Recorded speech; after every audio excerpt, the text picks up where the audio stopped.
Okay, that is way too much, Rick. Howdy, everybody.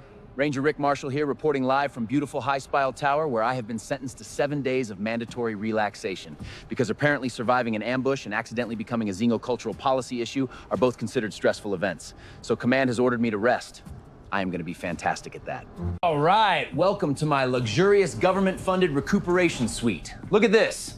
One whole bed, one chair, another chair, in case the first chair becomes politically complicated. We got ourselves a workstation, which I have specifically been instructed not to use for work, so naturally, that's where I put all my work. And over here, we got absolutely nowhere to hide from the Xenocultural Council. They know where I live now. On the plus side, view's outstanding, and nothing with teeth has tried to enter through the window yet. Oh, this is perfect. Folks, allow me to introduce one of Highspire's finest. This ray of British sunshine is Kyra Verso. Turn that off. She loves the camera. I do not. Kyra has personally crossed approximately 80 kilometers of hostile terrain with a fractured rib and complained exactly once. I was complaining about you. See? Inspirational. Now, for context, Kyra possesses what experts refer to as a limited tolerance for nonsense. Rick? And we are currently approaching that limit. Field demonstration! Now, a few important facts about Kyra. Fact number 1, she is extremely competent. True. Fact number 2, she once spent 3 days tracking a wounded predator through monsoon conditions. 2 errors. See? Humble. That is not what humble means. Fact number 3, she carries approximately 47 knives. 4. 4 that she admits to. Rick. Fact number 4, she has a deeply nurturing personality. No. And a thin protective coating of British hostility. Still no. Now, some people might hear that and assume she doesn't like me. Counterpoint. You're welcome. She loves me. I prevented paperwork. Same thing. No. What? Leave her alone. That sounds like a challenge. It was not. Folks, meet Ranger Reyla O'Connell, one of the finest long-range scouts on Arlan-9 and living proof you can reject 6 centuries of technological advancement provided your rifle still goes bang. You carry an LR-37. That is completely different. It really's right. You stay out of this. You brought me into this. My rifle is a respected transitional kinetic energy platform. Proven. Old. Reliable. Still old. This vlog has become hostile. This vlog has become hostile. You know why everybody keeps looking at you, right?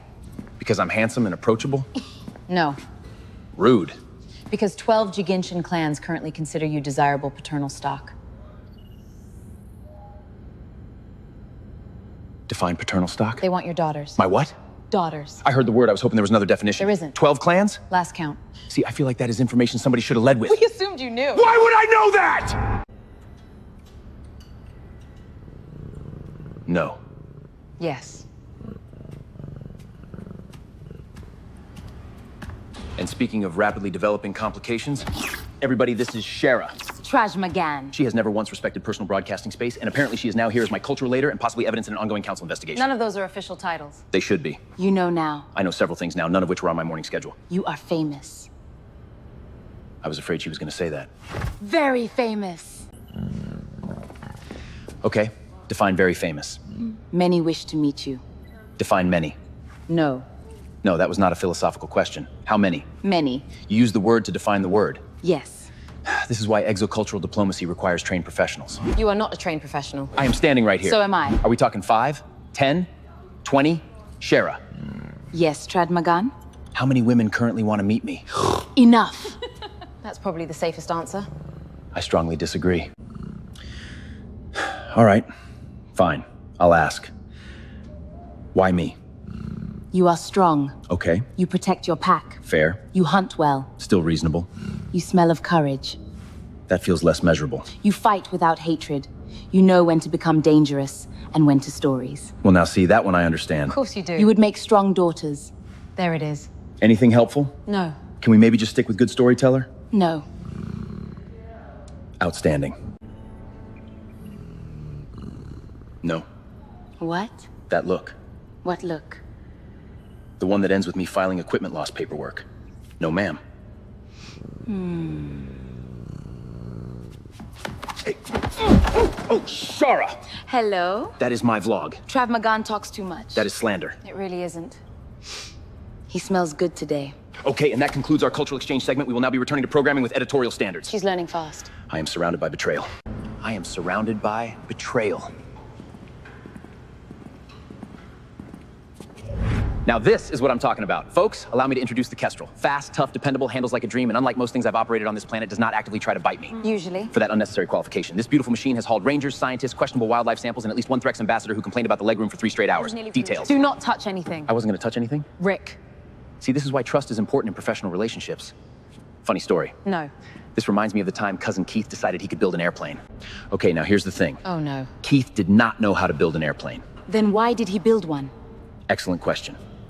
Because Betty Lou told him she likes pilots. That explains absolutely nothing. It explained everything to Keith. Now, Keith had himself a lawnmower engine, 2 canoe paddles, about 40 feet of irrigation pipe, and the confidence of a man who had misunderstood 3 separate library books. He built the whole thing behind his uncle's barn. How long did this take? 4 days. 4 days? 3.5 if you don't count the fire. There was a fire? There is always a fire. So Keith drags this thing out into Earl Webb's pasture at 6:30 in the morning. Why 6:30? Because Earl woke up at 7. Keith fires up the lawnmower engine.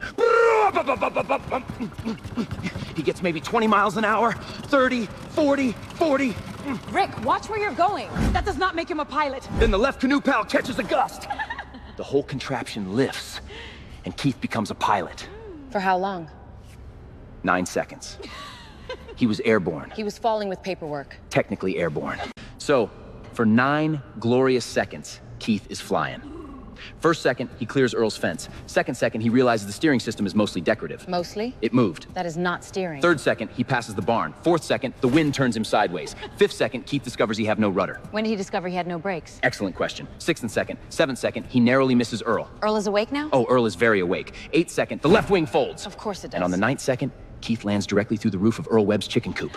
Was Keth hurt? His dignity never recovered. There's more. Of course there's more. What happened to the chickens? Traumatized, but physically fine.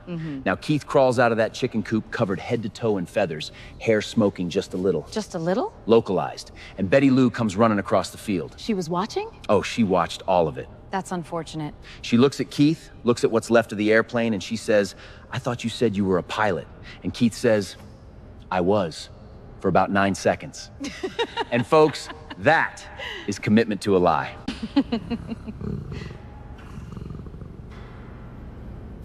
Right. We were doing a tour. Were we? Yes. That was 4 minutes ago. Time is subjective. No, it isn't. Anyway, returning to our regularly scheduled programming. I liked Keith. You have never met Keith. And that right there is exactly how legends get out of control. You're saying that? What's that supposed to mean? 14 raiders. There were 11. 14. Sharra! The story improved. I cannot fight oral tradition. Okay, there. This is relaxation. Observe the ranger in his natural state. Notice the stillness. You've been sitting down for 9 seconds. Personal record. Nearly. So far, my mandatory leave has involved interspecial diplomacy, public discussion of my hypothetical children. Unauthorized? Keith did not file a flight plan. That is a matter of perspective, and whatever Sharra is currently doing to my left ear. Maintenance. See? That explains nothing. It explains more than most FECA paperwork. All right, folks. Day 1 of mandatory leave.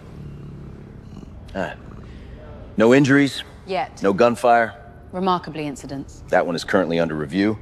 Nobody tried to eat anybody. Your standard's extremely low. I'm a ranger. We celebrate achievable goals. So, by Ranger Corps standards, I am calling today a successful vacation.